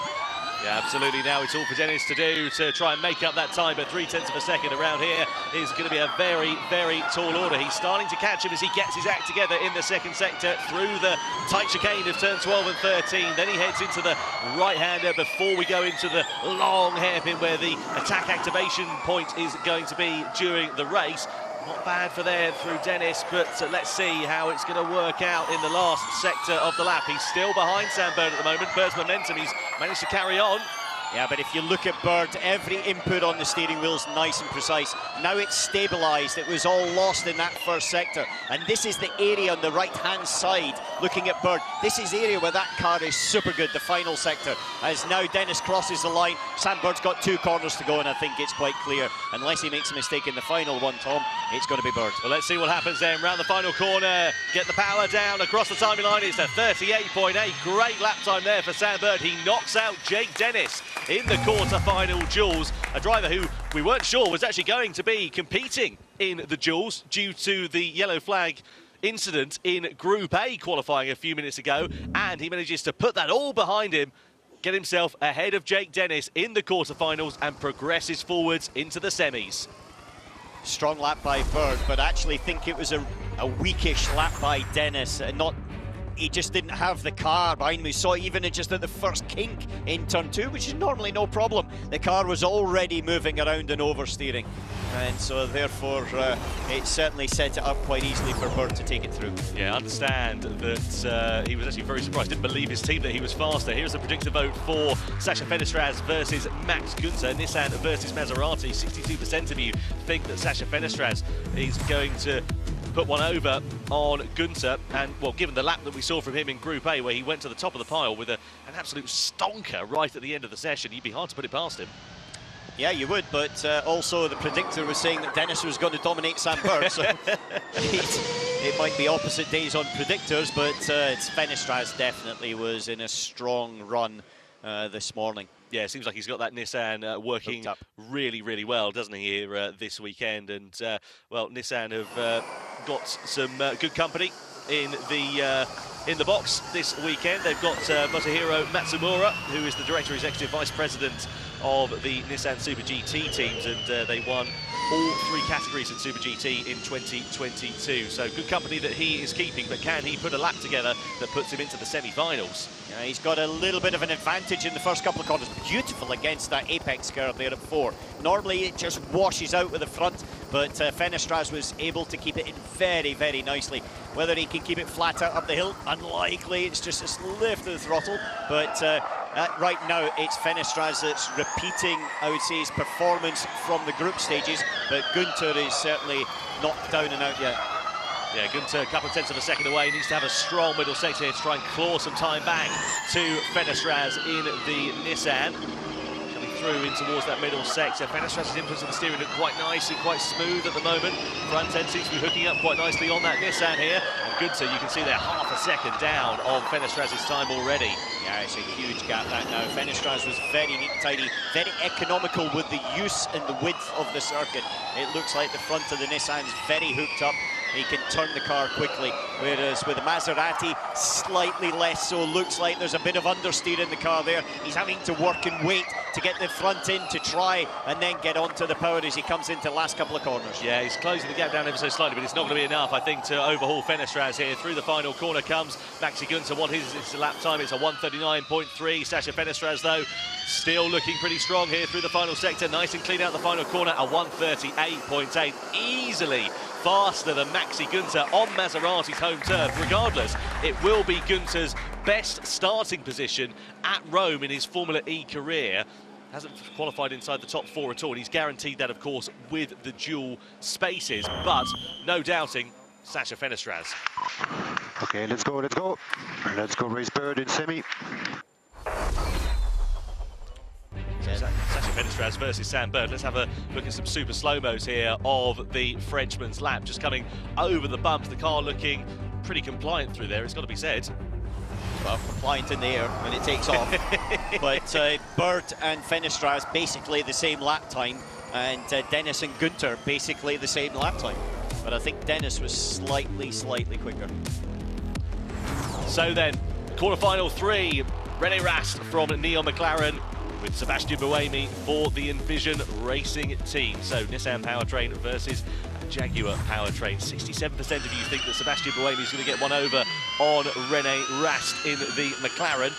And let's see how this is going to work out here for the drivers. Of course, we've just seen one McLaren in the walls in the form of Jake Hughes. And looking at René Rast's last performance, he was in the duels last time at Portland, so he'll be pretty pleased with that. And let's see whether he is going to be able to elevate himself into the semi-finals for the first time in what could be a very long time in the Neil McLaren. In fact, he hasn't managed to get himself into the semi-finals at all this season. He's coming up through the hill, and we've got a split screen here, as you can see on the left-hand side, Rast, and that image is delayed just for information, Buemi, and it gives us a real-time feel of where they actually are. As you can see Buemi just slightly ahead now as they both come up the hill and eking out a little advantage through the very quick turn 6, the bumpy turn 6. That is exactly where Rast's teammate crashed just a few minutes ago, and now up into turn 7. Oh, car looking really raggedy under the bumps there for Buemi. It's possibly going to cost him a little bit of time here for over René Rast. Through the left-hander they go and in towards the middle sector. Still Buemi looking pretty good though with the front end of that Envision, just hooking it up through there. More economical on that right-hander there for René Rast, not using as much of the track as Buemi. If anything, I'd say there's possibly a little bit of understeer through the front end of that Envision. Through the chicane.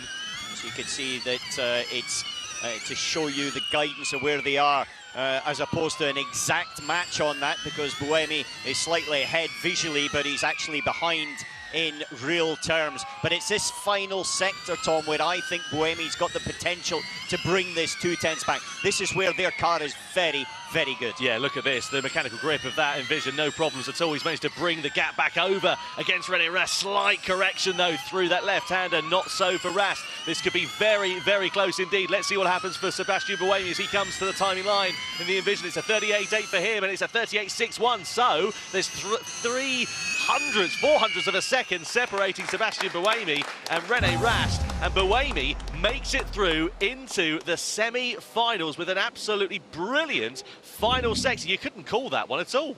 Very, very important for the Envision team because they've got Cassidy outside of this group of duels, and so from a championship point of view, at least they've got someone in the mix to try to control their side of things, whilst they hope that they can, with strategy, bring Cassidy back into the game. Well, you see here a super slow-mo of Sebastian Buemi. That's where he reckons he lost the time. You can see the car was completely airborne going over that bump at one point. Well, now our focus moves on very quickly to the the last of our quarterfinals. Edo Mortara, the Italian-Swiss driver on what he considers his home race, versus the man who has been incredibly fast here at Rome. A double victory last year, took Jaguar's first win back in 2021 to boot as well.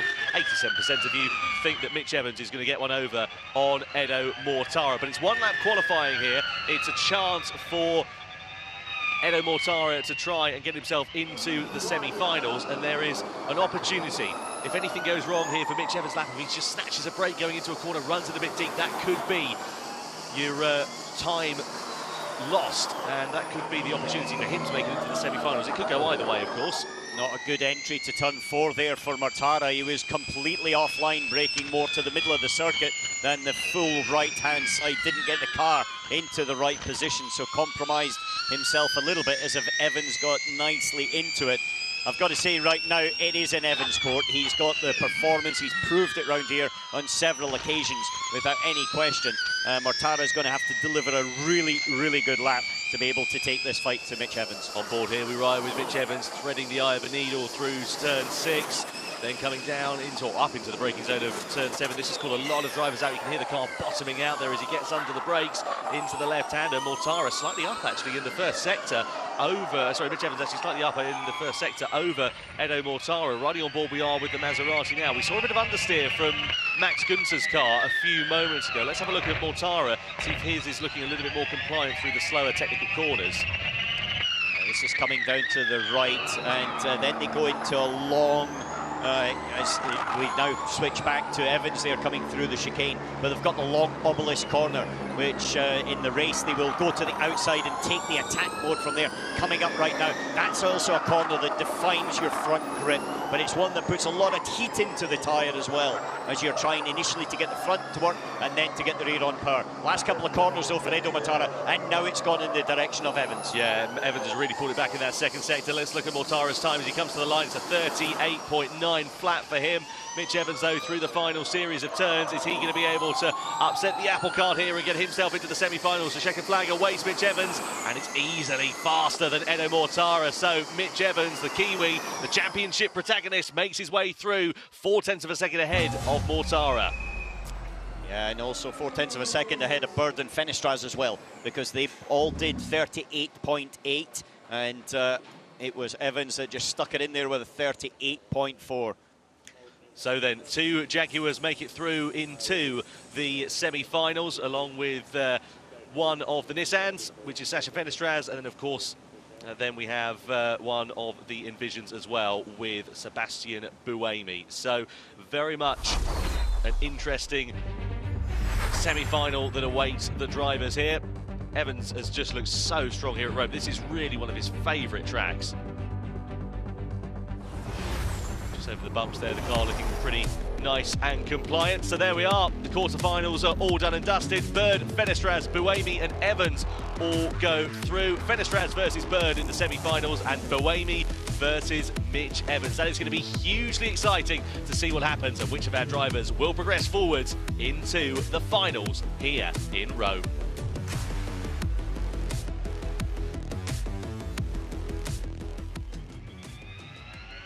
Well, there we are. Let's head down to Saunders in the paddock and see if he's got an update on Jake Hughes' car. So here with Jake Dennis. Now, it's a bit of drama just to get into the duels to begin with, but unfortunately not able to make it past the quarterfinals. Yeah, we just didn't have the pace. I think my first lap in the group stage was pretty strong, and then the second one was pretty compromised. You know, I had to lift for turns 4 due to the yellow flag, but we just scraped through.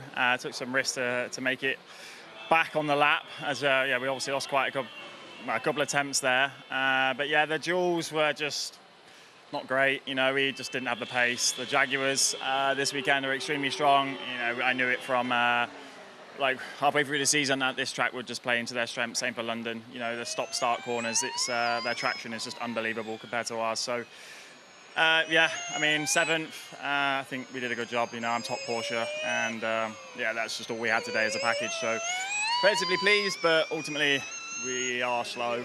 Like, we're a long way off the Jaguar powertrains, and the Nissan looks extremely strong. So it's going to be a tough day in the office today and tomorrow, but if we can just try and survive and try and pick up points here and there, then we should be pleased with that. Looking forward to seeing what you can do, mate. Thank you. Kelvin, just picking up on not just what Jake said, but how he said it, he's not a man brimming with confidence there. He almost sounds resigned to not necessarily being on the podium possibly today. I mean, naturally, he can't be very happy with that qualifying, being out so early in the duel. So I think from his mental perspective, he's got to try and reset. I think in the race, his Porsche car or his Andretti car has been very strong. So he needs to play those strengths and keep that momentum going. If he forces himself into momentum where he's feeling downbeat, it's not going to help him this weekend. Yes, clearly the Jaguars are very strong this weekend, and for sure that the stars are aligning for Mitch Evans. But he still has a big delta in the championship, so nothing's won or lost yet. And talking about the Jaguars very briefly, and Mitch Evans specifically, he needed a good performance here, but he ideally needed the other three protagonists to have a possibly dip in form. He's got that so far. Yeah, it's happening exactly as he needed it to happen. He's got good backup with Sam Bird behind him. So that's exactly, everything is aligning for him. And yeah, let's see how we go now for the finals. Well, talking about that, it's now time for the semi-finals here in the Jewels. Can more drama unfold? Possibly not. I'm not sure if my blood pressure can take it.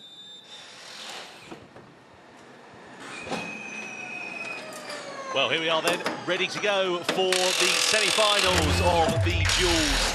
Just a couple of minutes to go until we're about to get action underway. First up, it'll be Sam Bird, a driver who wasn't sure he was going to make it into the qualifying session. In fact, I think it'll be this is Mitch Evans a little bit earlier on. This is his fastest lap that we saw, which saw him progress through into the semi-finals. Fastest lap that we've had so far in this qualifying session here, Alan. Yeah, 1 minute 38.4, 4/10 quicker than anybody else in these semis that we're going to be seeing just in a little second or two. And as you can still see, even although it's much easier than, I would say, pretty much every other car on the grid, it's still a lot of work that Mitch Evans is having to do, dancing around underneath him as he comes up the very bumpy section and very fast section through turn 6 and into 7. Now it gets into a very technical where it's 90-degree lefts and rights, and he's got a precision there. He can get the front turned in, and as Jake Dennis said, when he gets on the power, it just is nice and clean, and that means he's quite economical with his actual driving lines as well, which definitely will help. Yeah, no problems at all for traction there for Mitch Evans. Just so you can see him coming over the bumps. Look how bumpy it is going into that chicane of turn 12 and 13. Then we come in towards the middle sector of the lap, one of the most iconic parts of this Rome circuit, through the right of turn 14. Then it's that long, lazy left-hander of turn 15. Get the nose of the car in, drive the most economical line as you possibly can. Very late apex through that corner. And it's a final sector that awaits him. Slightly squirrely under braking coming into that right-hander. A little bit late on the apex into 16, but otherwise all okay. And the traction of this car looking absolutely phenomenal. That is what is giving him so much time in these slower series of corners as he comes around the final corner across the timing line. That was the quickest lap that we saw so far in qualifying for Mitch Evans. Let's see whether he is going to be able to progress forwards into the finals from the semis. So here are the semi-finals. The first lineup of two: Sacha Fenestraz for Nissan and Sam Bird for Jaguar. 55% of you on the predictor think that Fenestraz will be able to overhaul Sam Bird. And let's see what is going to happen here. Of course, Bird wasn't sure he was going to be able to even compete in the duels owing to the yellow flag that we had in qualifying earlier on in the group stages, but that decision was overturned by the stewards. He made it through into the duels and now progresses into the semis, and he's up here toe-to-toe with this man, Sacha Fenestraz. Yeah, this is going to be a pretty feisty one. Fenestraz has been quick in qualifying. His first season in Formula E, but I've got to be honest with you, has shown a lot of performance and speed, and he's definitely a fighter. But Sam has got a lot to prove as well. He's got a reprieve in some respects because he didn't think he was going to make it through to this stage, as you said, but then he's been able to deliver it in his fight against Jake Dennis. Can he do it against Sacha Fenestraz? Well, it's been unbeaten so far in the duels in 2023. And Bird was last on the front row here back in Rome in 2018 when we were in a different configuration of the circuit. So a long time since Bird was this far up the order. Good opportunity for him to try and get onto that front row of the grid if he can overhaul Fenestraz in the Nissan. Of course, only one bite of the cherry here in this qualifying lap will mean that he is under a lot of pressure, as are both of the drivers as they come through into this final sector, winding themselves up for the duels in the semi-finals. Sacha Fenestraz will lead Sam Bird across the timing line in the Nissan. And let's see how this is going to work out here for the young Frenchman. Only his rookie season, but he's been really impressive so far this year. Yeah, he's got a lot of pedigree. Raced in Japan, very successful in Japan, hence the reason that obviously fell into the Nissan Formula E team, but he certainly delivered and brought, I think, them an element of youth and energy to the team, and mirrored that with Nato, who's his teammate. but it's super close right now as Sam Bird now comes down to the infamous turn 4. I'm sure he's looking for yellow flags. None this time, Sam. You're absolutely fine. All good there for Sam Bird, threading the eye of a needle through this middle sector. Let's see what the times are like. Pretty even Stevens through that first sector between Bird and Fenestra, as this is where it's going to get really close. Just 1,000th of a second actually separating them in the favour of Sam Bird through to sector 1 at the moment. Yeah, he hears the tyres chirping there and just sliding across the surface. Track temperature now up over 50 degrees, 51.3. That means it's up 3 degrees from when they did their last run in the quarter-finals. So Sacha Fenestraz then on a charge, unbeaten in duels so far in 2023 in ABB Formula E, but Bird looks like he's managed to pull it back in that. Well, I think Fenestraz has made a mistake there. Done, yeah, he's 0.8 of a second adrift there, so something's happened here to Sacha Fenestraz then, and Sam Bird is now in the pound seats as he looks like he's going to progress possibly forwards into the finals. Fenestraz through the final series of corners here as he makes his way in the Nissan. It's going to be, well, a disappointing conclusion to the lap time for him, and you can see that quite easily, a 39.8. That's going to be easily bettered by Sam Bird if he can keep it together through this final sector. Let's see how it works out here for the British driver, under pressure all weekend, looking for a spot in the finals. Through the final turn he comes, and across the timing line Sam Bird breaks the beam, and it's over a second quicker than Sacha Fenestraz. So what went wrong for the Frenchman in that session? Either way, Sam Bird makes it into the finals for Jaguar TCS Racing. Yeah, big issue in the middle sector there for Fenestraz. Dropped 0.8 of a second, then another couple of tenths in the final one. Here's Bird's radio. Let's go. 38.7, a tenth of a second quicker than he was able to do in his duel against Dennis and Bird. But now the question is, where is Evans? Because remember, he did a 38.4. He's up against Buemi. Yeah, we are possibly facing the prospect of the two Jaguar teammates going head-to-head here in the finals. Here is the predictor. You can see that 88% of you think that it will be the second of the Jaguars, Mitch Evans, that progresses into the finals of the duels. Seb Buemi there with just 12% of the vote in the Envision Racing team. He needs to get himself as far up the order as he possibly can, because his teammate Nick Cassidy down very far on the grid, didn't progress forward from the group stages in qualifying, and the championship protagonist with a lot of work to do ahead of racing here this afternoon in Rome. So here comes Buemi then across the timing line, ready to begin his one and only flying lap here in this session, and the rear of the car looking a bit skittish through turn 1.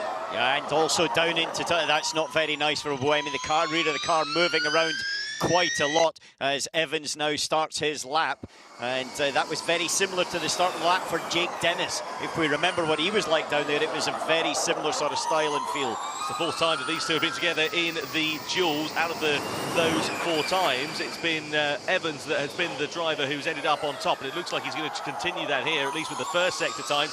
Just about 0.8 of a second ahead of Sebastian Buemi. Still plenty of time for things to change, but that gap is increasing as his lap continues. Such is the pace of that Jaguar. It looks incredibly strong here around Rome. Yeah, I think the pace of the car's one thing. I think the actual feeling for Evans round this circuit is another, and it's now eked out again as you can see Buemi struggling a little bit just to get it into the apex there, and a beautiful overhead shot as he now comes down to the chicane, flicks it left, flicks it right. Car doesn't seem just to hook up and allow him to get onto the throttle quite as early as Evans is able to do. And that gap increasing. Sebastian Buemi must have made a mistake there in that second sector as well, because he's now 1.1 seconds off the pace of Mitch Evans, who's really pushing the limits of adhesion right up against the wall out of 13 into the right-hander of 14. And unless he makes a monumental mistake through this last sector of the lap, I'm sure it is going to go the way of Mitch Evans. Let's see what Buemi's lap time is going to be as he comes through in towards turn 19, the last corner on this circuit. Gets ready to come to the timing line. Checker flag is out for Sebastian Buemi, and it's a 1:40.4. That is an absolute shocker for Sebastian Buemi. Some consolation is that the worst he'll be on the grid is only 4th. Mitch Evans, though, is easily going to surpass this. What an incredible lap it's been from Mitch Evans. A 1:38.461. That is hugely impressive from the Kiwi, and it is a Jaguar showdown in the final for the 13th round of the ABB FIA Formula E World Championship. It's going to be Evans versus Bird in the battle for pole position. Yeah, very, very strong run there by Evans. Buemi just looked like he struggled for grip. The car was sliding, moving around. And ultimately, though, Evans again repeated his lap time from the quarterfinals. And so right now, as Sam Bird and Evans go up against it, then to some extent it doesn't matter who's on pole position for the team. It's very important for Evans because of the grid position being on the cleaner side, on the right-hand side in the lead down into turn 1. Yeah, they're going to want to get themselves onto pole position, if only for a bit of bragging rights within the team at the moment. You can see there just over 6 minutes to go until we get the finals underway for the duels here. And Team Jaguars, well, it's a dream scenario here for the team principal at the moment. Let's see which of the two is going to emerge on top. They've been in very close company on quite a few occasions already this year, Tom. Hasn't worked out quite as they would have hoped, but definitely from a performance point of view, then they're delivering. You know, Sam, I think, has actually done a very, very good job. Evans, I think, has really got the speed underneath him, and if he can deliver anything like the lap time that he's been doing up till now, then he'll be in a nice position. But from a team perspective, they need to think very strategically what they are going to do to make sure they get everything lined up, because they're actually not fighting each other, they're fighting everybody else in the championship battle for Evans. Well, Mitch Evans, of course, as well, is very much in contention for pole position. Points for pole here as well, that's a crucial thing, and that can be very important for his championship challenge. So, at the end of the semi-finals, we say goodbye to Sacha Penestraz and Seb Buemi. It's Bird versus Evans in the battle for pole position.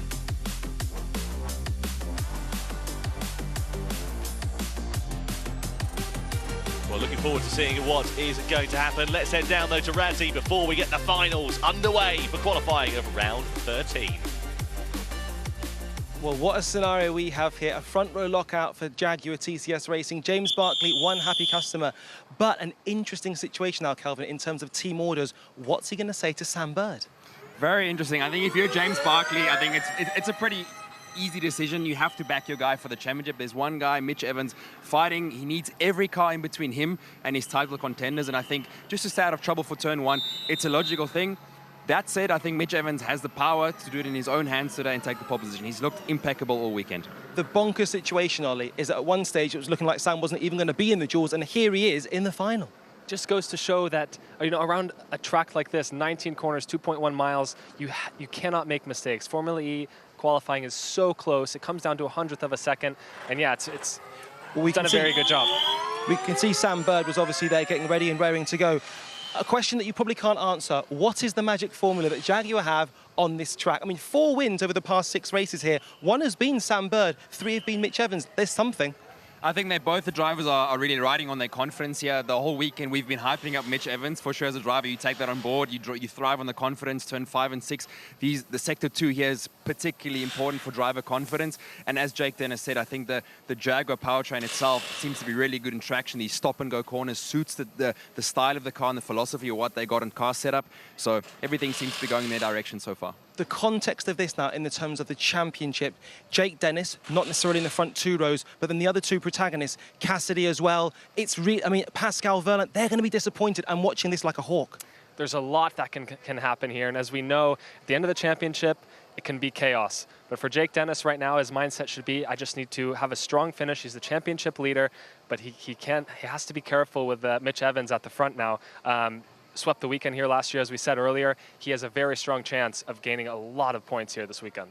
And just a reminder as well, not only do you obviously get yourself into a perfect position in being the pole sitter, but you also get 3 points, which 32 points separates Mitch Evans from Jake Dennis, who's at the top of the championship. So that would encroach just to 29. 25 will give you a win. So anything is possible, and all things could turn around here in Rome. It's time to find out. It's the final of the duels.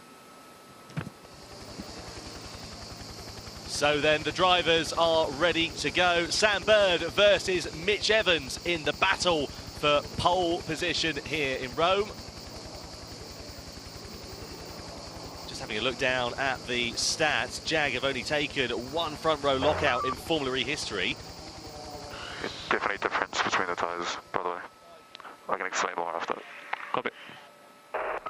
So what's that team radio message all about there, Alan? Just to come back to my point, last time that Jaguar got a front row lockout was almost 2 years to the day in New York in 2021.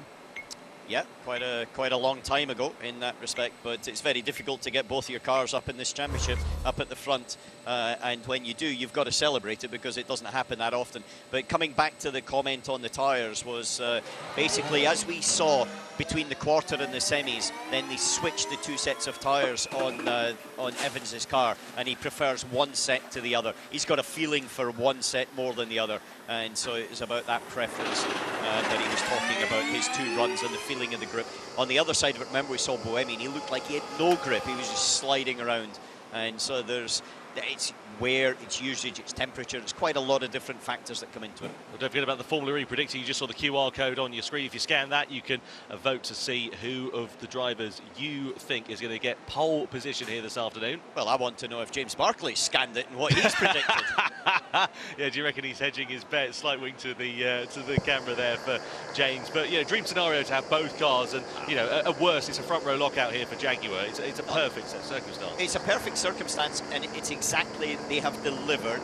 And even when it was going against them with the stewards' decisions, then they delivered as well. And so now they've got to execute this final part that puts them in the right place for the race. And ideally, from James's perspective, then Evans takes the pole position on his own, and then Sam sits there as defence in second. And after that, they can then run the strategy for the race and build it up. But as we've seen, a lot of mistakes can happen, and so therefore they've still got to execute one more final lap. Well, more than 80% of you think that it's going to go in favour of Mitch Evans here in the two head-to-heads that they've had so far in 2023. It has gone the way of Mitch Evans on two of those occasions. So, as they wind themselves up for a flying lap, what is the process that you're going through as a driver at this point? You know you've only got one bite to get this right.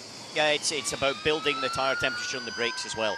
Because you need to make sure they're at the optimum range, and this is something that I think they've got a very good feel for, Jaguar, because they've been able to build them up. We've seen some people, like for example in the session earlier on, we had Pascal Wehrlein doing 2 build-up laps in the preparation for his full push lap. You don't have that opportunity because there is only allowed 1 lap in this particular part in the final.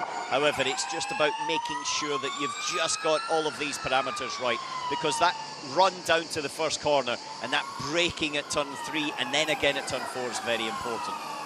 So then, 2 drivers for Jaguar chasing pole position. Mitch Evans chasing his second pole of the 2023 season. Will he be able to overhaul Sam Bird? Bird has had an absolute shocker of a season in terms of race results, has had 1 top 3 start, but that was back in Diriyah at the beginning of the season. Penny for the thoughts of James Barclay down there in the garage. It's good thoughts. You know, whichever way he comes out, unless one of them crash, he comes out with a fantastic result. That's the only risk that he's got, is that one has a problem and crashes. But ultimately, from his point of view, you know, he's going to come out with a 1-2 in the grid, and there's nothing that you can ask more than that at this stage of the weekend. The thing that you want to have more is a 1-2 at the end of the race. Well, exactly. Let's see whether they're able to convert it from this front row lockout. Which way is it going to go, though? Sam Bird begins his flying lap, looking okay through the first couple of corners. I reckon it's going to be pretty close, this one, between the 2 teammates, and Bird has proven to get some really good performances out of this Jaguar when he's been under pressure so far here in Rome. But is he going to be enough to overhaul teammate Mitch Evans, who, again, has just been on another level so far this weekend? Free practice 2 this morning, he was 0.6 of a second quicker than the rest of the field, and now it's crunch time in quali. Yeah, Evans slightly nicer down through 3 and into 2 and into 3 as he now comes to turn 4. But Bird is actually putting in a very good first sector. A 24-3 is the first sector, and it looks pretty much nip and tuck between the 2 of them as we speak.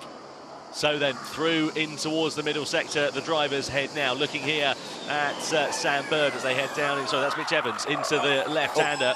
And look at that, Bird's had a mistake somewhere along the line because he's dropped 1.2 seconds to his teammates, so that has gifted Mitch Evans pole position on a platter, unless he in turn makes a mistake. We didn't see what happened there for Sam Bird, but something clearly has gone wrong on this, his only flying lap, and well, that is Christmas come early for Mitch Evans, clean side of the grid and pole position seemingly here. Yeah, it was a big difference in that middle sector, 1 second difference, as Bird looks as if he's struggling to get to the apex. It looks a little bit like we had with Dennis and co earlier on, where it just wasn't necessarily as hooked up as what it could have been.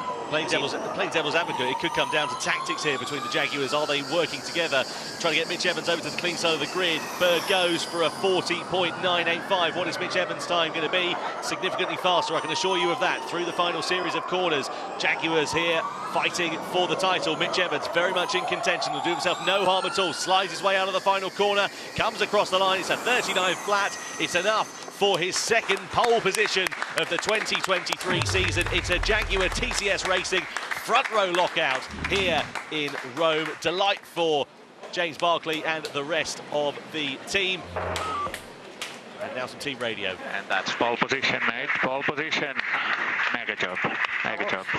Let's control the in-lap pace. Mega job for Mitch Evans as he goes to the top of the pile. Clear track in front of him at the start of the E-Prix for round 13 here this afternoon. Exactly what he needed. And if the Jags are working together, Sam Bird playing the perfect team game there. Yeah, certainly it was, I would say, the fastest from both of them. Slower than they were able to do in the semis, however, it didn't really matter. From a team point of view, then it's perfect. And also, as we've seen, Evans has definitely had the upper hand of everybody when it came to pure one-lap speed. Now the question goes straight towards how did he deal with the race? A very different scenario, different requirements, but they're in the best position to do it. Yeah, absolutely fantastic there for Jaguar TCS Racing. Their first front row lockout since the New York E-Prix back in 2021. You can see there the championship standings after qualifying as well. Mitch Evans just edges slightly closer to Pascal Wehrlein, Nick Cassidy, etc. Of course, Cassidy and Wehrlein way down the order for the E-Prix this afternoon. We've got to remember there that Evans needs big points out of today and again tomorrow to bring him back into the game.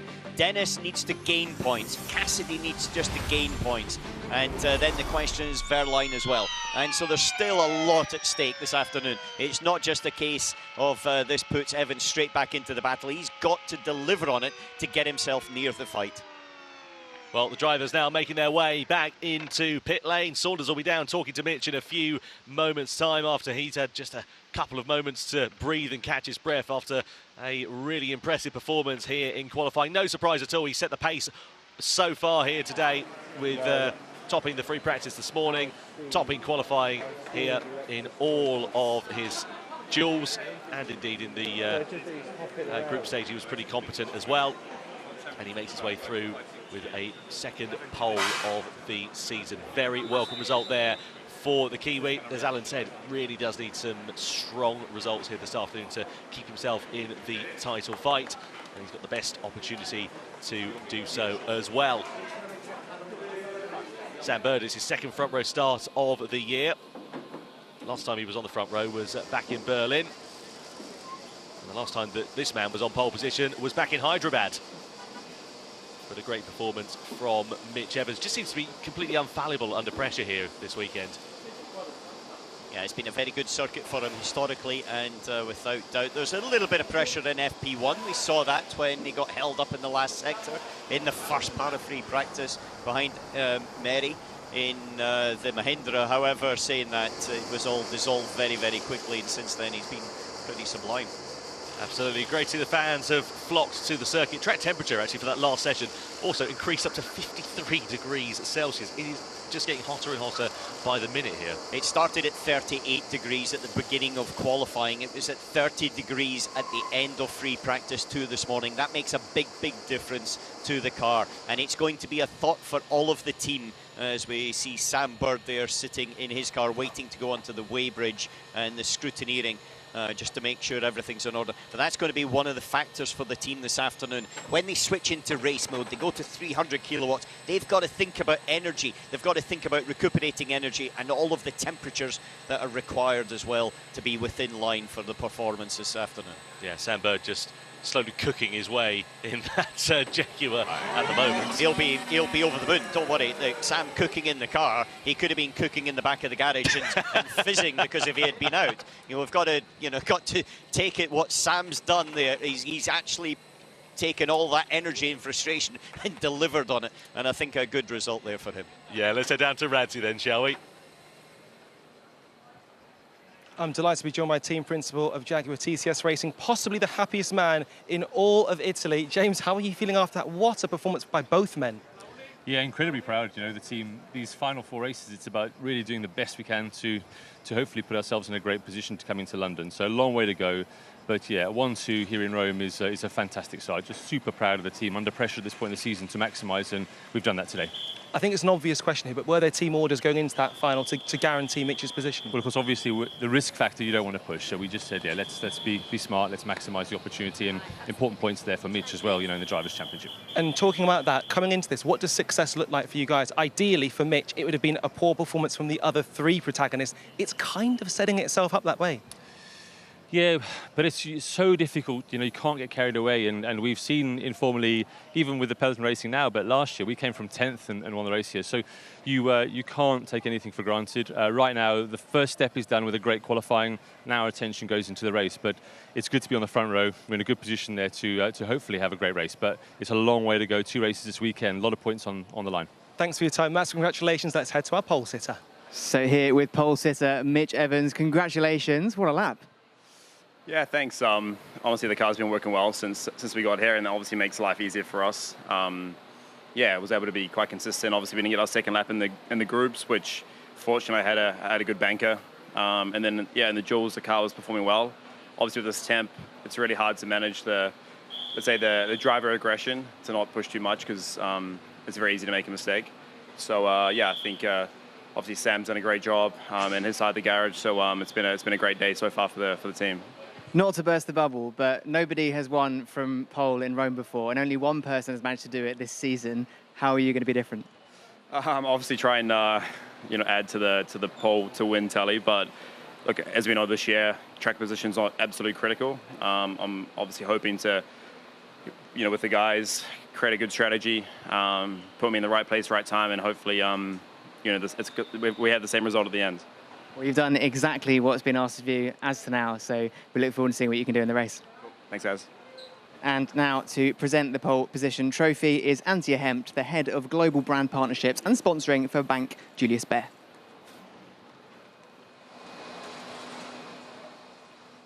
Mitch Evans with 3 crucial points there. Alan, just obviously seeing the pictures there, Mitch Evans absolutely delighted, but he's such a clutch performer in these scenarios. He's fantastic in these scenarios, and round here especially. This is, I think, his circuit. He should move to Rome because he owns the place. But without doubt, today he also showed his performance and the capability. He had 3 4/10s on the rest of the grid, including his teammate. And you've got to say, Sam Bird is a winner round here as well, so he knows what to do. And Kelvin, in terms of Pascal and Nick, both inside the top 4, both now outside the top 8. How will they perform? Big damage limitation for both of them today. I think they both need to have strong races. Seb Buemi's in there, so I want to see how they're going to use him up front to possibly, do a throw a spark in the works. So it's going to be a very exciting race. Can't wait for it. It really is going to be an exciting race. It's absolutely not to be missed. We're going to be back in just a couple of hours' time where Mitch Evans can lightning strike twice. This time last year at Rome, he managed a double-header, managed 2 wins. Can he do it again? In the context of the championship, it will truly put the cat amongst the pigeons. Do we want it? Well, we'd absolutely love it, because if there's one thing we know about Formula E, expect the unexpected. See you for the race.